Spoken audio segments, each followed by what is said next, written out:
Oi, oi, boa noite. Boa noite, meninas.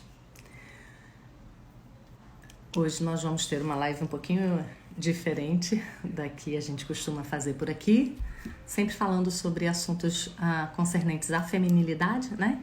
Hoje a gente vai mudar um pouquinho o rumo da nossa prosa. Oi, Carol. Oi, Milena. Tudo bom? Bem-vindas. Eu vou esperar Pastor Alfredo, que é o nosso convidado de hoje, Pastor Alfredo de Souza.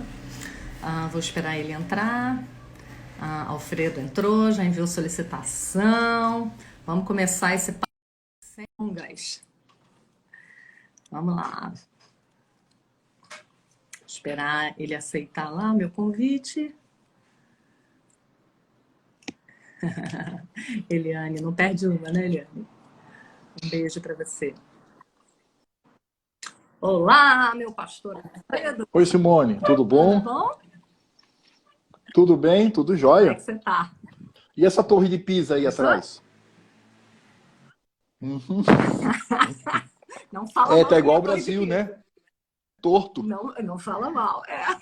Pois é, significativo, né? Alfredo, um prazer receber você aqui mais uma vez, né? Te agradeço o convite, eu sei que O você prazer é todo meu. é um homem muito ocupado, né? Mas aceitou de bom grado o nosso convite. Eu estava falando para as meninas aqui quando eu entrei que esse é um assunto que foge do escopo que eu costumo tratar, né? Que eu falo mais sobre feminilidade, sobre... Eu diria, eu diria, eu diria não necessariamente, né? Porque o feminismo está incluso nesse grande pacote É socialista. verdade, é verdade. Então não é tão Não é fora tão assim, fora não. assim, né? E hoje eu estou aqui como aquela que quer saber, né? Como aquela que quer aprender com você. E eu queria que você se apresentasse. Em primeiro lugar, eu queria dizer que o pastor Alfredo foi meu pastor de Oreb por alguns anos, lá em Roraima, quando moramos lá. Batizou alguns dos meus filhos, foi tutor do Oreb no seminário, né? Então nós temos uma relação de amizade já há mais de 26 anos com a família dele, com ele, com Sandra. Vimos os filhos nascerem, né? Mas o Alfredo, ele não gosta muito de falar do currículo dele, não, mas eu queria que ele falasse hoje. Ele não gosta, não, mas eu acho importante. Por quê? Porque ele sabe do que ele está falando. Fala aí da tua formação, Alfredo. Além de pastor, o que mais você estuda, além de teologia? É, bom, a parte mais importante é que eu sou pastor há 30 anos, na mesma igreja. Tenho dito que o Senhor tem sido bondoso para comigo, sobretudo no meu amadurecimento no ministério, né? Amadurecimento, inclusive, que você e Oreb fazem parte. Também sou professor na Universidade Federal, aqui, há 27 anos, e eu comecei trabalhando com filosofia e metodologia, hoje eu estou no curso de História, que é a minha formação, e eu trabalho teoria da história e metodologia e filosofia da história. A minha formação, eu tenho doutorado na Universidade Federal do Rio de Janeiro. Simone sabe muito bem disso, porque ela me adotou quando eu ficava por aí, no meu doutorado. E foi um tempo muito bom, lá de São Gonçalo. É um tempo precioso que não sai da minha memória. E eu tenho incluído no meu ministério agir como um João Batista diante dessa situação de coisas. O Brasil vive uma situação insuportável em termos de socialismo. As igrejas têm cedido a isto. Muitas pessoas têm se tornado o que eu chamo de socialista funcional. Isso é grave.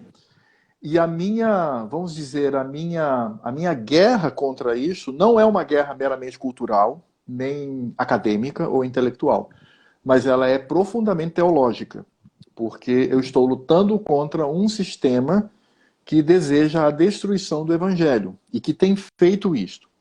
O que para mim é um absurdo quando você encontra cristãos que defendem esse estado de coisas, né, em nome de uma utopia. Então, é mais ou menos isso. Legal. Já viram que o papo vai ser bom, né? Ele pincelou aí um monte de coisa que a gente vai falar. Né? Então, eu agradeço muito, Alfredo, você usar esse teu conhecimento todo. Né? A gente sempre fica de boca aberta ouvindo você falar, com o estudo que você tem, o conhecimento que você tem sobre esse assunto, é sempre bom demais. Então, vamos lá. Eu queria que você começasse essa conversa falando de coisas bem básicas para pessoas que não conhecem o tanto que você conhece, que não leram o tanto que você leu. Depois eu vou até te pedir indicação de livros para quem quiser entender melhor o que está acontecendo hoje. A gente vai falar um pouquinho sobre o que está acontecendo hoje. Mas eu queria que você começasse definindo para a gente se há diferença entre... Gente, me perdoa se eu vou fazer pergunta idiota, tá? Me perdoa. Você não briga comigo se eu fizer pergunta burra, tá bom? Que você começasse falando sobre o socialismo clássico e o marxismo cultural. Há diferenças, como essas diferenças se evidenciam, e eu queria saber de você também se essas ideologias elas são antagônicas ao evangelho e por quê. Perguntinha longa, né? Tá. Marxismo, não, tranquilo. O marxismo cultural, ele foi protagonizado por Marx e Engels, era uma dupla. Marx era um cara que teve a família toda destruída, era um bom vivan, vivia às custas do amigo, vivia às custas dos pais, né? É típico de esquerdista, né? 30 anos e está em casa vivendo às custas de alguém, né? Porque são preguiçosos, não querem trabalhar, só querem militar.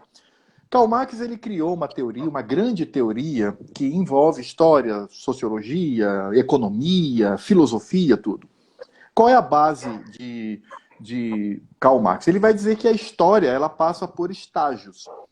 E esses estágios são determinados pela economia. Então você tem o que ele chamou, e Engels, né, chamaram de sociedades pré-capitalistas, que eram aquelas sociedades que eram anterior ao capitalismo.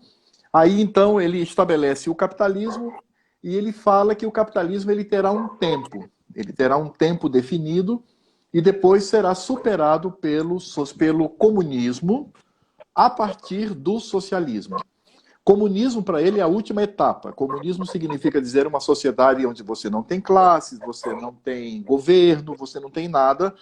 Essas pessoas elas vivem de maneira equânime em todas as áreas da vida. Para isso é necessário o socialismo. Para Karl Marx, a transformação social se dá pela força, se dá pelas armas. Então a gente vai perceber que esse grande laboratório dos horrores, que foi o século XX, tomando, por exemplo, a Revolução Russa, a Revolução Chinesa, a Revolução Cubana, a Revolução no Camboja, elas foram revoluções violentas, elas foram através das armas. Bem, das armas, isso, né? Bota o cano de revólver e diz, agora você vai se submeter, senão morre. E morria. E morreram mais de 100 milhões de pessoas. Só a China matou 70 milhões de chineses. Só a China. Lenin, a Stalin, 30 milhões. Fora os 15 mil em Cuba, etc. E aí a coisa vai se alastra mesmo. É o regime que mais matou na história da humanidade, sem dúvida nenhuma. Só que houve uma crítica, porque alguns teóricos viam o seguinte, caramba, a gente tenta transformar a sociedade pela força, porque primeiro vem a força, depois vem a transformação da mente. Primeiro você é dominado pelas armas e agora você vai se adequar ao sistema. Alguns teóricos, como os frankfurtianos e também Antônio Gramsci, que foi um filósofo marxista italiano, eles disseram que está errado, essa coisa está errada. Não tem que ser primeiro uma transformação das armas. Por quê? Porque a mente e o coração continuam capitalista. Por isso que se mata tanta gente. Não faz sentido isso. Temos que fazer uma revolução, a princípio, sem tantas mortes. Então, como é que nós vamos estabelecer essa revolução? Nós vamos estabelecer, primeiro, não uma revolução das armas, mas uma revolução cultural. Nós vamos apodrecer de dentro para fora. Nós vamos utilizar o que Gramsci colocava uma classe de intelectuais, professores, que são importantes para a formação dessa mentalidade. Então, o âmago, o objetivo de Gramsci está na educação. Então, é na educação que você vai estabelecer essa mudança. Mudança de quê?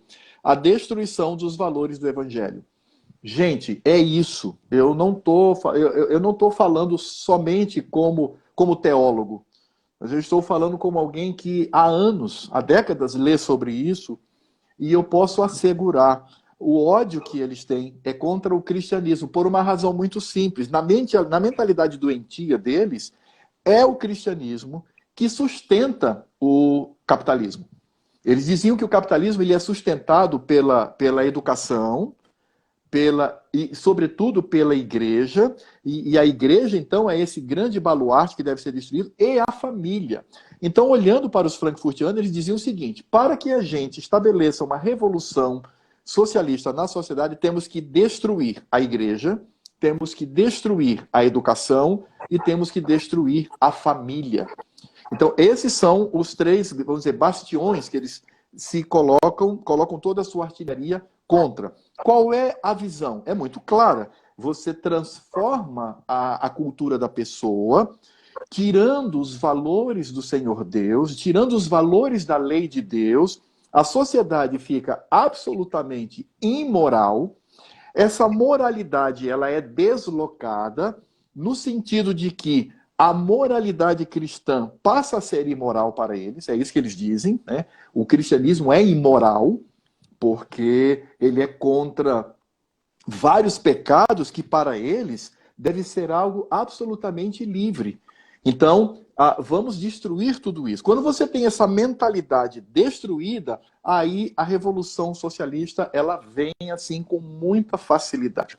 E veja que o socialismo ele não ganhou tanto na economia, não ganhou tanto na política, mas ele ganhou de goleada na cultura. Se nós olharmos hoje a cultura brasileira, nós vamos perceber que eles são mais que vitoriosos. Parecia que eu estava vendo um filme, né, do que está acontecendo conosco. Exatamente. Né? Eu participei de uma audiência pública na prefeitura, onde a discussão é se... A discussão não, onde a proposta era estabelecer no currículo para as crianças até 6 anos, inserir no currículo ideologia de gênero. Ou seja, dizer para crianças de 4 a 6 anos que ninguém nasce homem, ninguém nasce mulher. Que isso é uma formação. E que não existe sexo, o que existe é gênero. Então, gênero, o que é? É uma escolha pessoal. No Brasil, nós temos cerca de 23 gêneros diferentes. Quando você vai preencher lá o formulário, que tem lá gênero, eu já odeio. Se é físico, eu risco e coloco sexo. Aí eu respondo masculino, né? Quando você olha para ali gênero, você tem 23 opções para colocar. 23 opções. Então é exatamente isso, é essa destruição. A destruição, por exemplo, do casamento, que é uma coisa muito clara. Quando o Senhor Deus estabeleceu o casamento, eram 3 pilares, né? Número, gênero e sexo. Sexo, homem e mulher. Número, 2. Gênero, entre humanos. A primeira, eles sabem que isso é um tripé. Se você retira um, o resto cai. Então, o primeiro que eles retiraram não, casamento não obedece a esse critério de sexo. Não são 2 pessoas de sexo diferentes, são pessoas do mesmo sexo, também é casamento. O que é um absurdo, porque se eu pergunto assim para você, Simone, você tem filhos? Tenho. Quanto? 2. É o quê? Homem ou mulher? É um casal. Aí eu digo assim, você não me disse nada, casal pode ser homem, homem, mulher. Não, casal eu já entendi que é um menino e uma menina. Ou seja, é uma transmutação, é uma retirada do discurso da realidade para a ideologia. Essa é a prática deles. Então, quando eles dizem que o casamento pode ser em pessoas de mesmo sexo, eles destruíram os outros 2. Existe, por exemplo, no Brasil, e já existe em outros países, onde pessoas querem legalizar um casamento entre 5 pessoas. É um casamento. Não são um casamento, 5 pessoas. Sim. E tanto na Alemanha quanto na Austrália já se entrou na justiça, à época foi negado, a legalização do casamento entre uma pessoa e um bicho. Não tem limite, era alguém com um gato, o outro era alguém... exatamente. Agora, qual é a questão? Quando você consegue estabelecer isso, você cria uma confusão ímpia na mente das pessoas, onde as pessoas elas vão respirar afrontas a Cristo e a sua lei. Aí, então, vem a destruição completa e o socialismo. Então, a diferença é esta. A diferença é que o clássico é pelas armas, é a guerrilha, né? Vamos pensar em Cuba, né? Vamos pensar na China, mortandades. A atual é leve e indolor. Indolor. Eu quero dizer para as mães que estão aqui, os pais, que o seu filhinho que está lá na escola, veja o currículo dele e veja o que os professores estão dizendo a ele. Porque o projeto é exatamente este. O Estado se arroga no direito de ensinar os nossos filhos o que ele quer. E o que ele quer, no contexto de Brasil, é o processo revolucionário. Que loucura. Bom, dito isso, você já respondeu a pergunta embutida aqui, né? Que essas ideias são completamente antagônicas ao Evangelho, né? Porque Absolutamente. Existem estudos, por exemplo, que são estudos sérios, que mostram que Karl Marx ele teve um flerte, pelo menos um flerte com o satanismo. Isso aconteceu na época antes dele escrever, antes do que é chamado de amadurecimento. Isso foi até mais ou menos a composição do Manifesto Comunista. Karl Marx ele tinha um ódio figadal pelo cristianismo, pelo evangelho. E as pessoas que compõem esse tipo de pensamento são contrários ao cristianismo. Então, qualquer visão, por menor que seja, que favorece a mentalidade socialista afronta a Deus. Me permita só um exemplo. Depois você me corta porque eu falo muito mesmo, né? Mas assim, um crente que diz assim, olha só que coisa. Um crente diz assim, o Estado é obrigado a me dar saúde. O Estado é obrigado a me dar educação. O Estado é obrigado a me dar asfalto. O Estado é obrigado a me dar habitação. Quando se constrói esse tipo de pensamento, parece algo neutro, né? Ou até não perigoso, alguma coisa tranquila, mas não é. Porque quando alguém pensa dessa forma, ele está solidificando essa atitude do Estado de se colocar no lugar do Senhor Deus. Ele olha para o Estado e o chama de Deus. Então você tem a quebra do primeiro mandamento, você tem a quebra do segundo mandamento, você tem a quebra do quinto mandamento, você tem a quebra do sexto mandamento, você tem a quebra do oitavo mandamento e do 10º mandamento. No mínimo, você tem a quebra desses mandamentos. Então é por isso que é sutil, é invisível, se tornou normal, foi normatizado para as pessoas. Eu vejo muito crente reclamando que o Estado tem que dar isso, aquilo e aquilo outro. Isso sem contar com uma situação fática, que é a de que o Estado não produz riqueza. Ele retira a riqueza das pessoas. Existe um imposto que é lícito. Quando o imposto é lícito, segundo as Escrituras Sagradas, quando ele cumpre o seu papel de ministro de Deus, aí é lícito. Mas no momento em que ele se agiganta e utiliza esse dinheiro principalmente para a corrupção, é ilícito. Por isso que é perigoso, é por isso que é sutil, é por isso que eu fico desesperado aqui no meu coração, tentando mostrar que a nossa percepção, ela deve ser uma percepção diferenciada. Temos que ir na contramão de tudo isso. Agora é interessante, né? Você estava falando aí. Como é que a gente não percebe essas coisas? Porque quando você diz que o Estado, por exemplo, você tocou na educação de crianças, né? Na escola. Quando eu digo que é o Estado que deve prover isso, de certa forma eu estou dizendo, bom, ele tem que prover, então quem prover dá o que quer, né? Então, exatamente. A gente não percebe. E não somente isso, quem provê domina. E aí você vai perceber o seguinte, o domínio da criação, da formação, olha só, o domínio da formação, da mentalidade e do coração dos nossos filhos é o Estado. E o MEC, agora não, porque agora nós temos um governo que é contrário ao estabelecimento. Então ele está tentando de todas as formas mudar isso, mas até então e não mudou porque não é fácil. Não é uma coisa que se estala os dedos. Isso são anos. O Brasil precisaria de pelo menos 15 a 20 anos para termos um equilíbrio, não é nem mudar, mas um equilíbrio. Então, quando a pessoa diz assim, o Estado tem que dar escola para o meu filho, ele acha que o filhinho dele vai aprender quem descobriu o Brasil, 1 mais 1 igual a 2, que montanha é diferente de vale. Não. Ele vai aprender ele vai ser construído nele uma mente revolucionária. Eu estou há 27 anos na universidade. Eu já vi muitos jovens que vieram de igrejas evangélicas e saíram destruídos. Mas destruídos na sua sexualidade, no uso de drogas, na sua visão de mundo e, sobretudo, naquilo que ele havia, bem ou mal, aprendido nas escrituras sagradas. Você sabe que a minha filha, Júlia, ela fez magistério, né? E era engraçado na época, eles diziam, ah, mas a escola não Construtivismo e Paulo Freire na na cabeça, né? cabeça, né? E aí o pessoal falava, não, mas a escola não doutrina, isso é baboseira, não é verdade.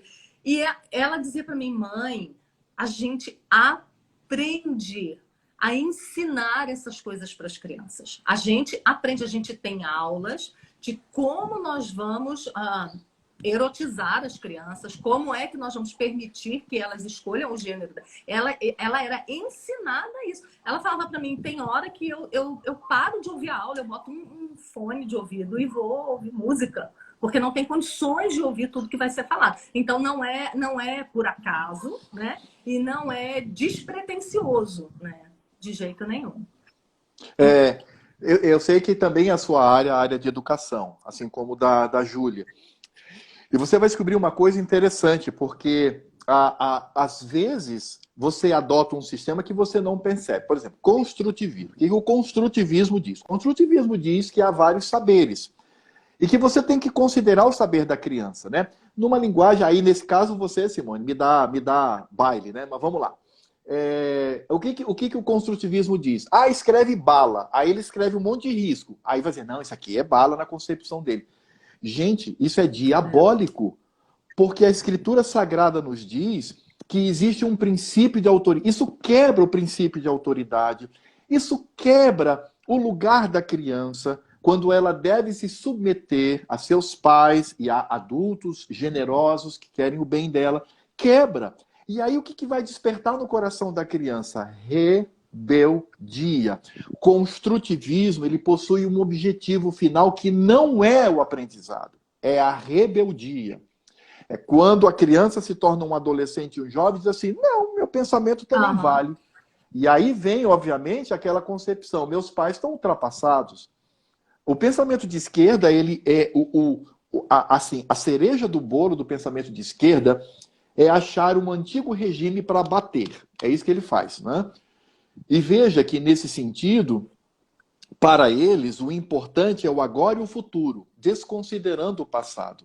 Ora, a criança vai dizer, bom, se no passado dizia que eu tinha que ser obediente, hoje eu não sou. E aí o Estado entra com tudo, dizendo, você não pode disciplinar seu filho.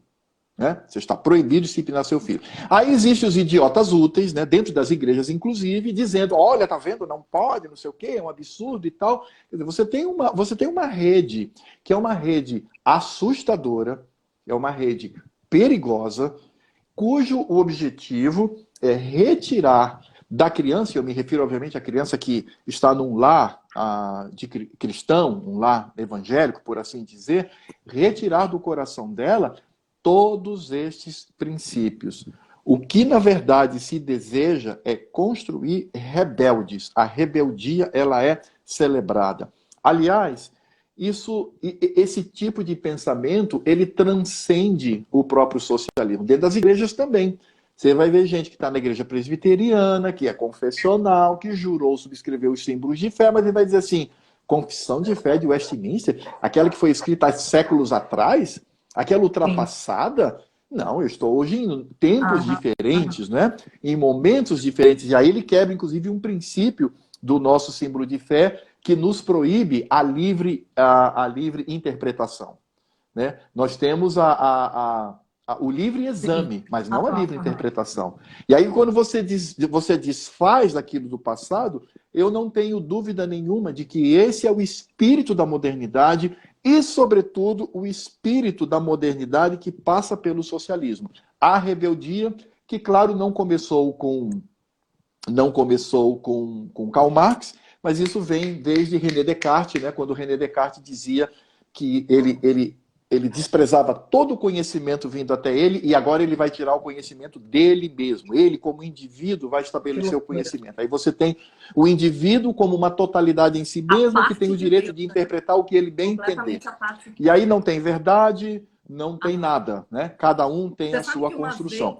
E isso está dentro das igrejas e isso afeta a teologia da igreja. Você sabe que uma vez eu fui chamada na escola porque, não sei se você lembra que os meninos estudavam numa escola que era de cunho marxista, né? Eles estudavam no colégio de aplicação da UFRJ E na época, Sim, eu sim. nem sabia o que, que era isso de jeito nenhum, há 20 anos atrás, e você foi que me alertou, né? Você que foi, conversou comigo e com o Arebe, olha, fiquem de olho no que eles estão, no que está sendo dito para eles e tal. E logo em seguida eu fui chamada na escola porque a professora do Lucas estava muito preocupada com ele, porque ele tinha uns 8 anos, porque ela tinha mostrado uma cartolina amarela. E aí ela disse aos alunos, isso ela me contando, ela disse aos alunos, o que é isto? E ela ficou muito preocupada com o Lucas, porque o Lucas disse, é uma cartolina amarela. Ela disse, ele tinha que ter dado asas à imaginação dele, ele teria que ter dito como os amigos disseram, é um pássaro, né? É um não sei o que, não sei o que, não sei o que lá, né? Mas ele disse que era, e ela estava preocupadíssima com isso. Quer dizer, é exatamente isso que você está falando, né? É a retirada de conceitos que são tão claros, né? E aí, num exemplo ridículo, mas é o começo, e todo o conhecimento, a parte do que é absoluto, a parte da palavra, a parte do que é a verdade, né? Sim, você vê, por exemplo, a construção do conhecimento socialista, ele anula o referente. O que é o referente? É a realidade. Ele fica só entre a palavra, os signos e o significado. Então, quando você tira você tira a realidade, você estabelece o significado que você quer. E tem um outro detalhe também, pessoal. O pensamento socialista se baseia numa premissa de Jean-Jacques Rousseau. Qual é a premissa? O homem é bom por natureza. O que corrompe o coração dele é a propriedade privada. Doideira. Acabou. Quando só nesse que é o nascedor, é a fontezinha lá, aquele olhinho d'água que dá origem ao rio Amazonas. O olhinho d'água é este, o homem é bom. Só ali eu digo, tô fora.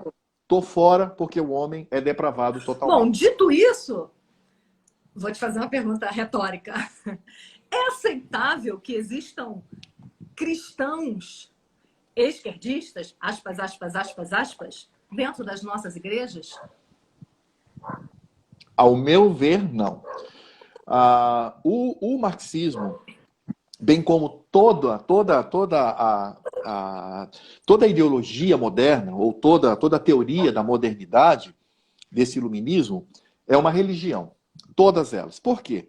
Porque advém daquilo que Calvino dizia, né? Nós temos o sensus divinitatis, que foi, obviamente, desenvolvido posteriormente por outros teóricos. Então, o marxismo é nada mais, nada menos do que uma religião pagã, assim como o positivismo, assim como tantos outros tipos de ideologia. Toda ideologia, Eric Faglan, que é um filósofo alemão, ele dizia o seguinte, ele dizia que toda ideologia esconde um princípio fundamental, o princípio de que Deus existe e ele domina sobre todas as coisas. Então veja que, nesse aspecto, o marxismo ele não é uma teoria ingênua ou tranquila da sociedade. É, na verdade, uma religião pagã que se levanta contra o evangelho.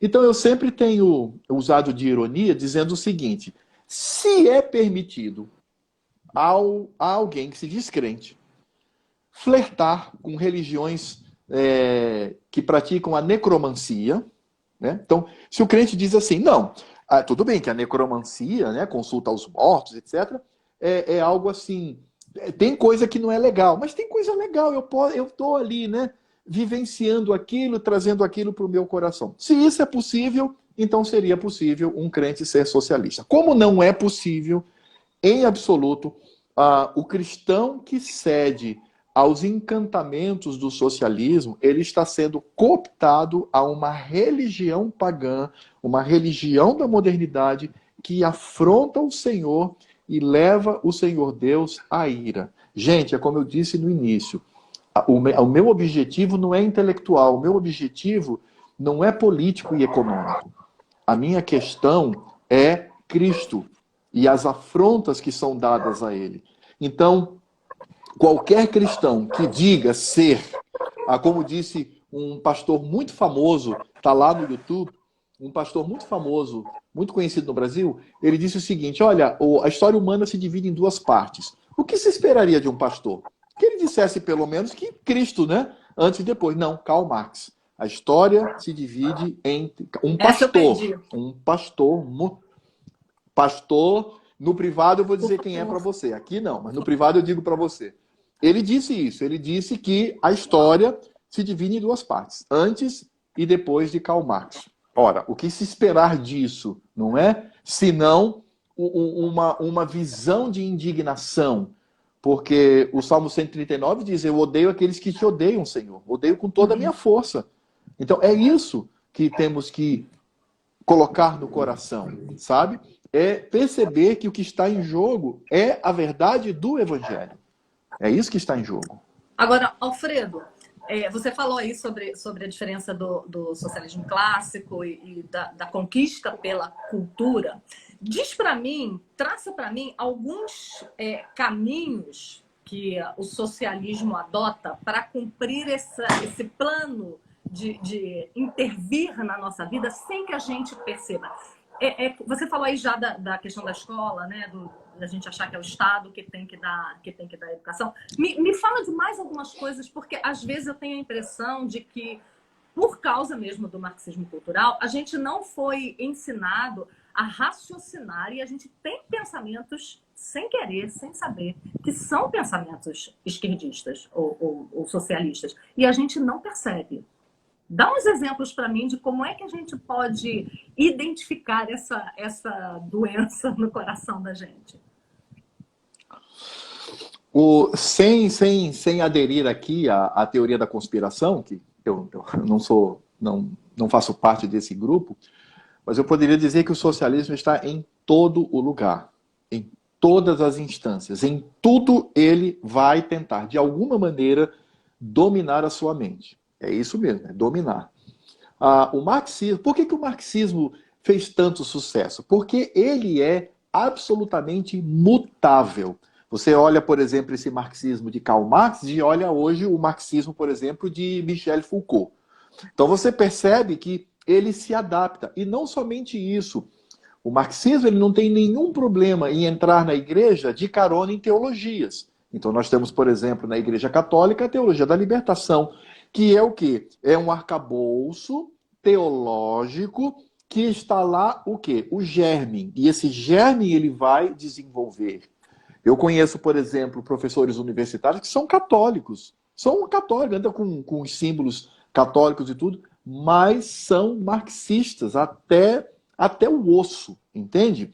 Então veja, o que o marxismo faz? O marxismo ele não está interessado que você abandone todas as coisas e se torne um militante do PSTU, por exemplo, do PCO, né? Que são os partidos mais horrorosos que existem, né? PCdoB, são os partidos horrorosos do marxismo. Não.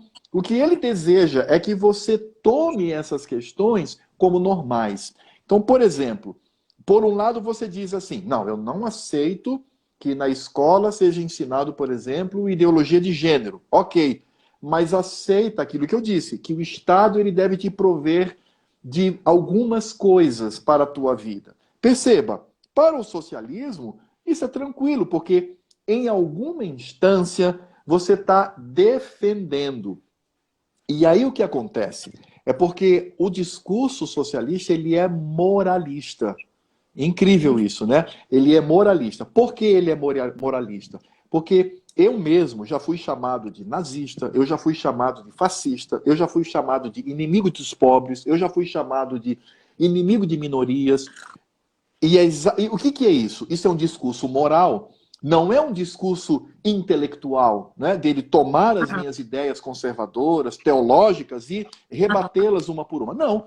É já no adorno mesmo, né? Ah, você não presta, você é fascista, você é nazista. Então, o que acontece? Isso reprime e as pessoas ficam reprimidas.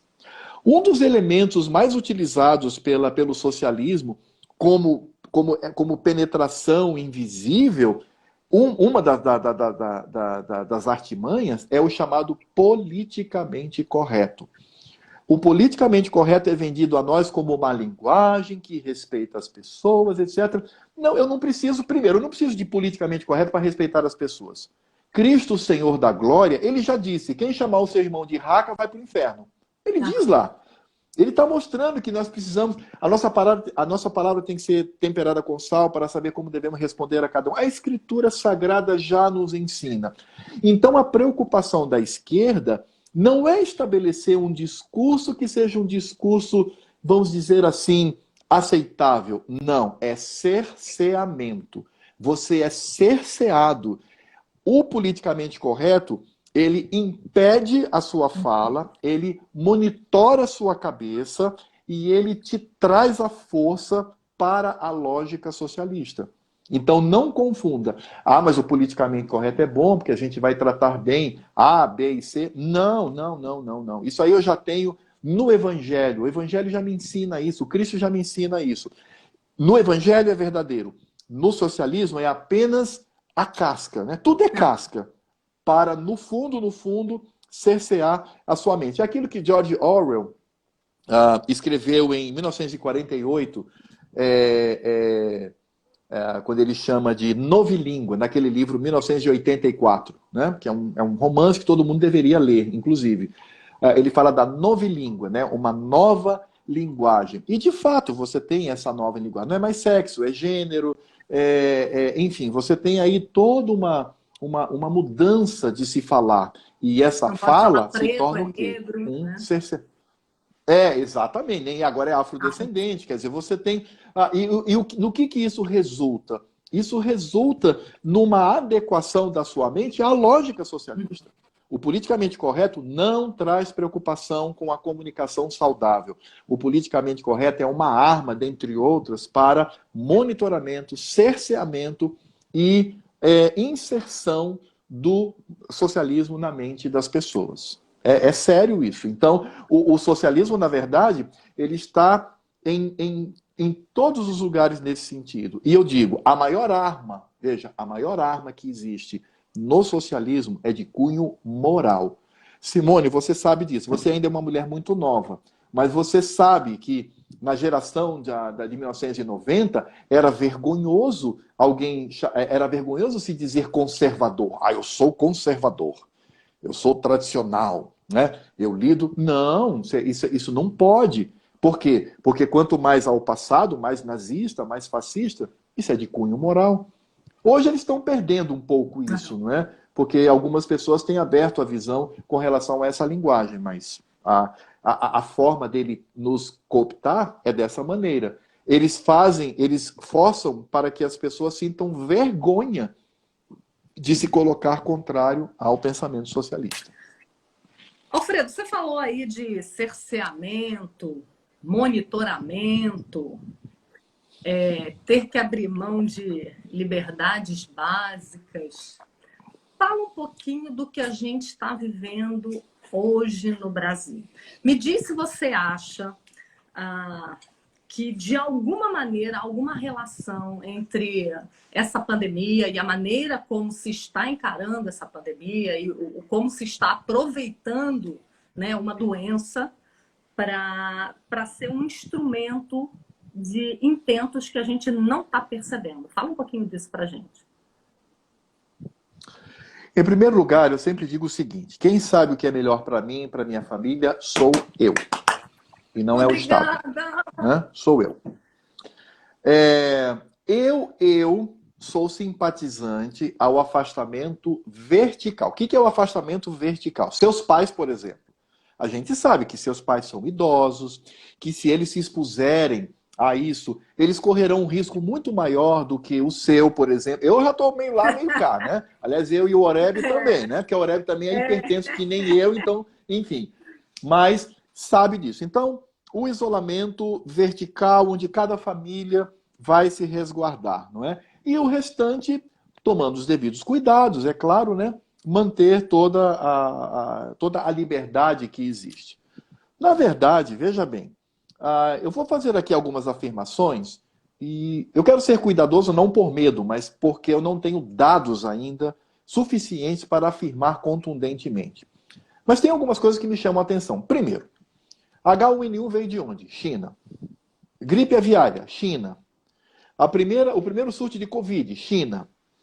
Novo coronavírus, China.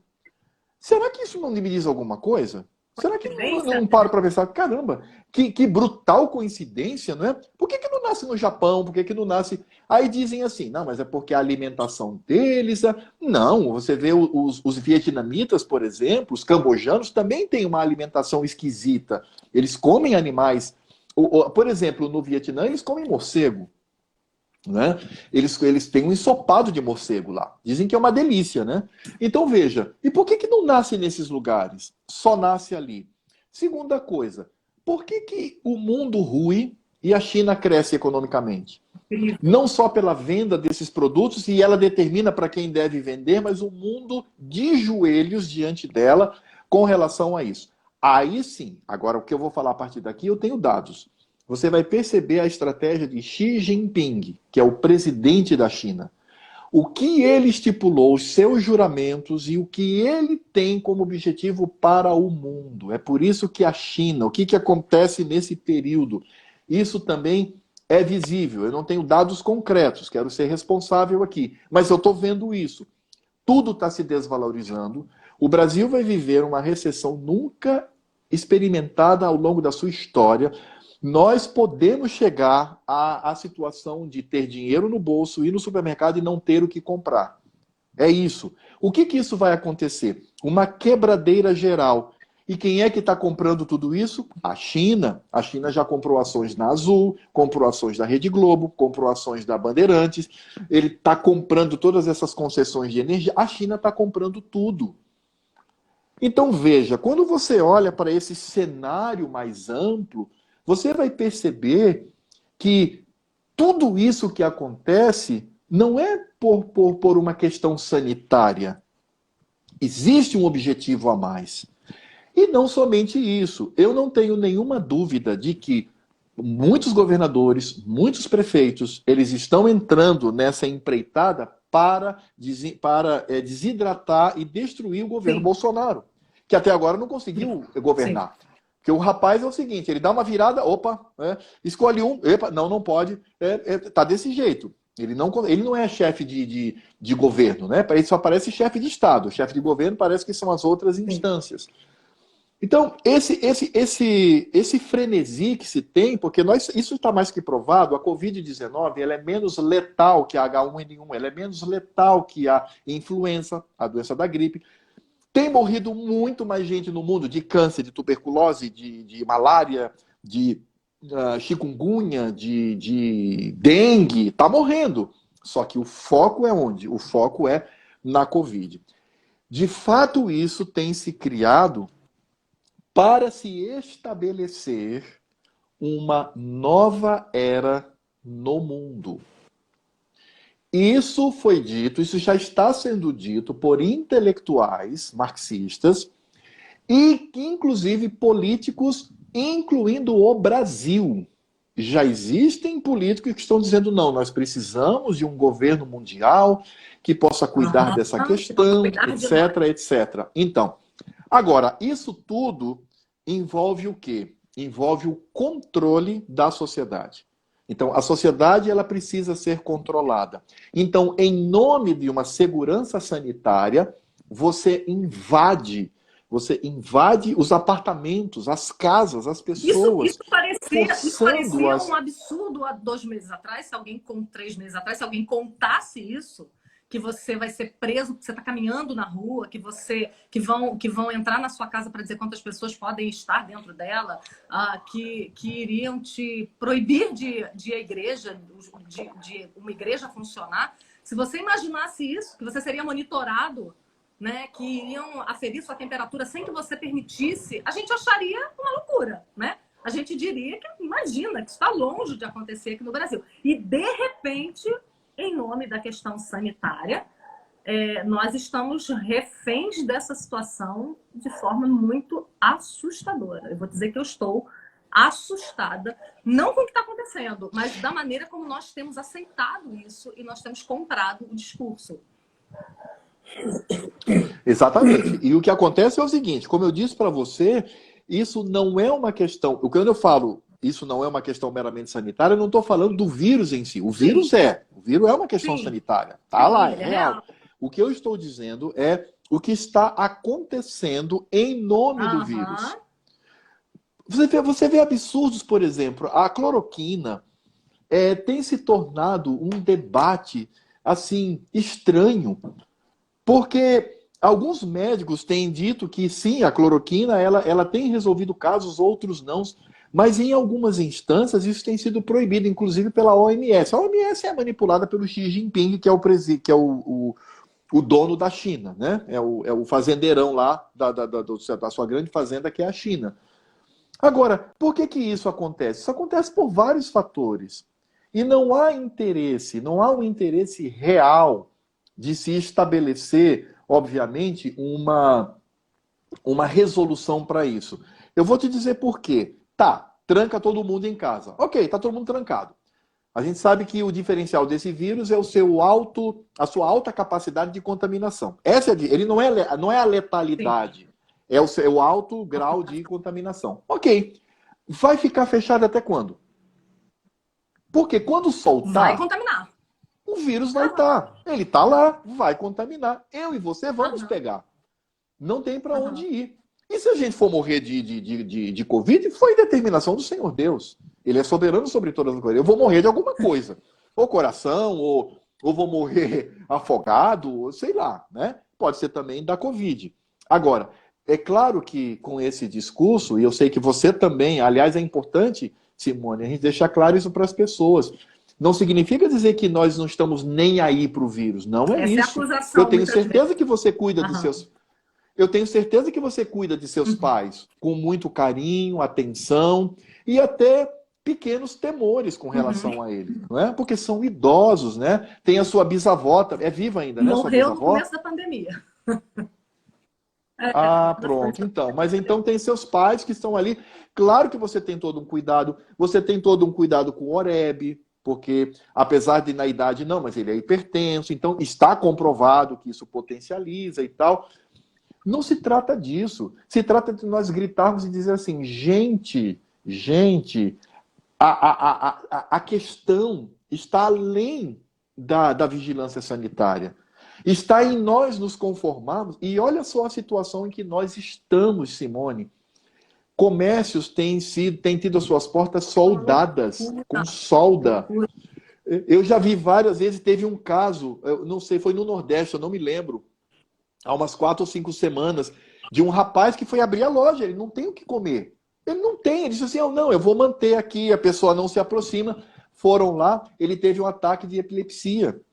Tal era o seu nervosismo, ele teve um mal súbito ali. Foi filmado isso. Então você percebe que por que esse exagero? Porque existe algo por trás. O que é?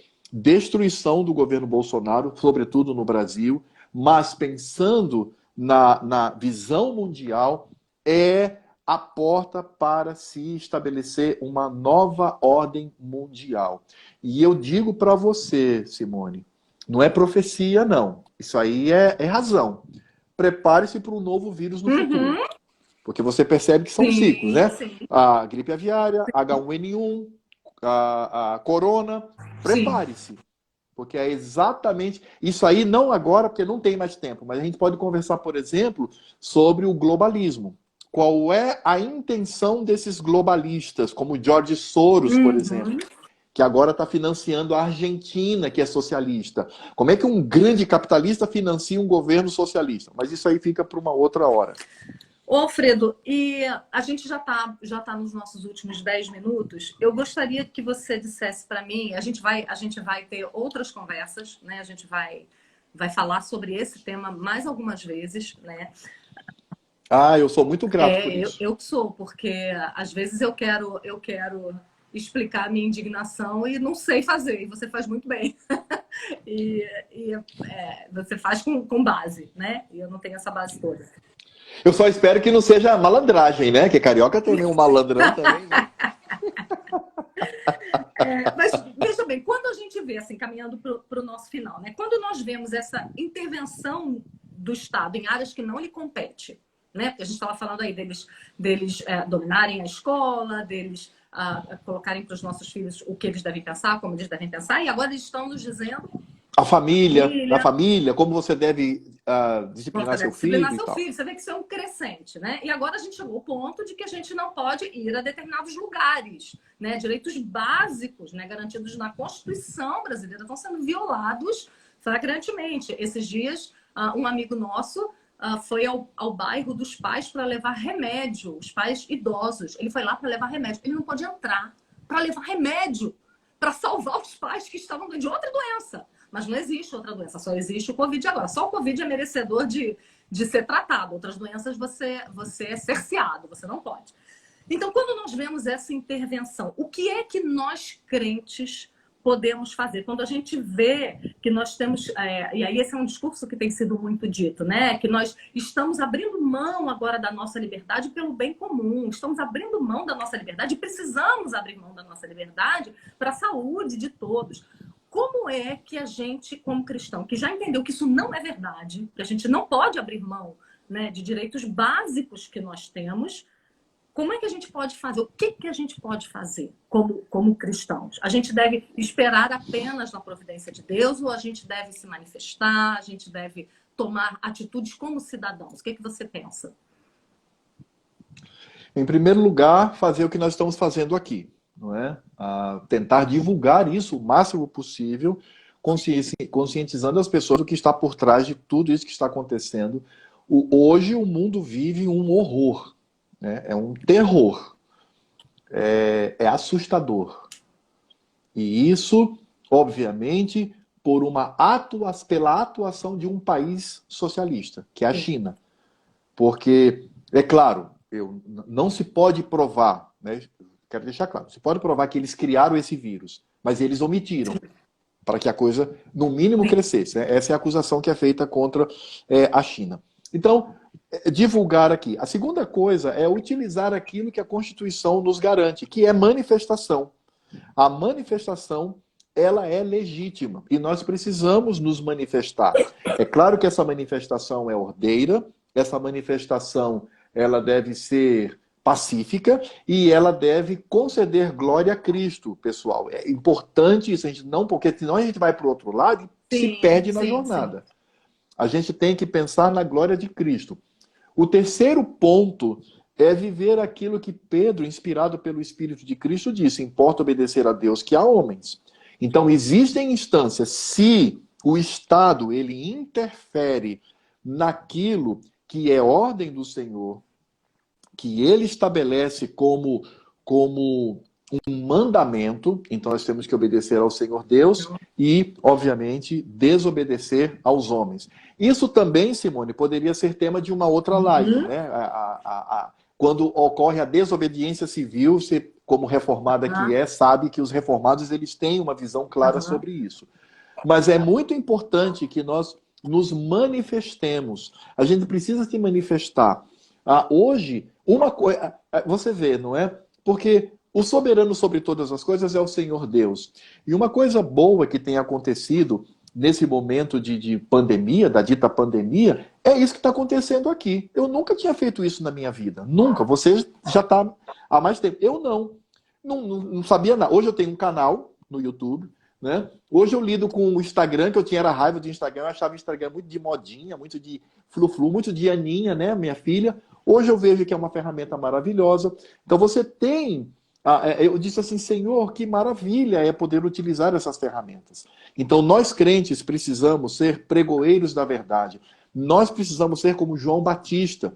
João Batista morreu porque ele denunciava o que estava acontecendo no palácio, nas práticas palacianas. Nós crentes somos assim. Como disse Abraham Kuyper, não existe 1 milímetro sequer deste mundo que Cristo não diga. É meu. E a política também. Então nós temos sim que, de todas as maneiras, e como forma inclusive de pregação do Evangelho, denunciar essas coisas. Nós não podemos ficar simplesmente pacíficos e não podemos também citar um texto fora de contexto. Não, a Escritura Sagrada diz que nós temos que nos submeter às autoridades. É verdade. Devemos nos submeter, devemos respeitar, honrar, devemos inclusive orar por elas. Mas há um limite. Há um limite para isto. E o limite é a glória de Deus. É o exercício da sua lei. Então, ainda que eu perca a cabeça, como João Batista perdeu, ainda que eu perca a cabeça, né? Foi o maior profeta, Cristo disse isto, né? Morreu naquelas condições. Você vê como o reino de Deus é contrário ao mundo, né? Porque o glamour palaciano matou aquele homem tão despojado, mas ali estava um grande homem, não por ele mesmo, mas por causa do Espírito de Cristo na vida dele. Ainda que isso aconteça, nós devemos nos firmar na verdade e denunciar o erro. Isso é extremamente importante. Agora, denunciar sem paixões humanas, sem ideologias que se colocam acima da Escritura Sagrada, sem a divinização de instituições ou políticos. Nós devemos fazer isto para a glória de Cristo. E aí você já respondeu a minha última pergunta, que era se... porque às vezes acusam quem defende essa ideia que você e eu defendemos, acusam disso, de que você é idólatra da liberdade, né? Porque você está passando por cima da saúde dos outros, porque você não está preocupado com a saúde dos outros, e isso é uma idolatria, né? A liberdade. Mas quando essa liberdade está ligada à glória de Deus, né? Ao meu direito de me reunir com a minha família, de me reunir em culto público, né? De praticar a minha religião, então você vê que não é questão de idolatria, né? Alfredo, eu queria que você desse suas últimas palavras para nós. A gente vai sentar ainda para conversar, para bolar mais algumas lives sobre esse tema, porque... Saudade de você, Saudade! desse meu Oreb querido, que deve estar aí. Mande um beijo, literalmente, para ele. Manda um beijão para esse meu irmão querido. Eu mando sim, obrigada. E aí eu queria que você usasse esses últimos 4 minutos para dar uma pastoral, né, para nós como igreja, né? Esses são momentos que a gente tem temido muito, que a gente tem ficado com o coração muito atemorizado pelo rumo que as coisas estão tomando, e às vezes a gente perde isso de vista, né? Que existe um governador sobre tudo isso, que é o nosso Senhor, né? Vamos lá. Em Daniel 2, 20 e 22, Isaías 45, de 5 a 7, nos fala uma verdade maravilhosa. O Senhor Deus, ele é soberano sobre todas as coisas. Na época do rei Uzias, você sabe que o reino estava destruído. Isaías vai ao templo. E diante de toda aquela destruição, ele tem a visão de Cristo. Ele vê a Cristo sentado num alto e sublime trono, onde Cristo, ele de fato estabelece a ordem de que ele deveria agir como profeta. Ou Elias, né, que fugia ali, amedrontado, né, um certo mimimi também. O que Deus faz? Ele não, vá lá, unja os 2 reis, unja também Eliseu. E há 7.000 que não se dobraram. Volte, cumpre o seu trabalho, cumpre o seu ministério. Ele estava com medo de morrer. A Covid dele era Jezabel, né? Então ele estava com medo de morrer e nem morreu, né? Ele foi elevado aos céus num redemoinho. Então, o que nós precisamos entender é que nós estamos guardados nas mãos do Senhor. É claro que nós precisamos ter responsabilidades. Essas responsabilidades não dizem respeito somente à Covid-19. Há outras doenças também. Mas, porque nós somos o templo do Espírito Santo, precisamos também, obviamente, demonstrar responsabilidade com relação a isso. Temos a nossa responsabilidade, mas por cima de todas as coisas está o Senhor Deus. É o Cristo que reina. Ele reina sobre todas as coisas. E é importante pensar que no sermão profético do Senhor da nossa vida, o Senhor da glória, ele disse, são dores de parto. Vai chegar até o ponto... Para onde que o mundo está caminhando? Está caminhando para um sistema mundial de governo. Seja por uma pessoa ou por um sistema. O que é isso? É aquilo que o Senhor da glória chamou de o iníquo, o anticristo. Não é? Aquele que vai se levantar. E esses sistemas perseguem a quem? A igreja. Então, irmãos, eu sei que isso derrete às vezes o nosso coração. E sim, precisamos lutar para estabelecer a glória de Cristo, porque quando se levantam esses anticristos, como João diz que muitos se levantam entre nós, devemos denunciar e devemos estabelecer a glória do Senhor. Mas Deus está sobre todas as coisas. Todos os rumos da história não serão determinados por globalistas ou pela China, mas pela mão providente do Senhor Deus. Deus estabelece os seus decretos na criação e na providência. E na providência, obviamente, ele utiliza os intercursos que ele mesmo estabeleceu para o mundo, mas ele governa.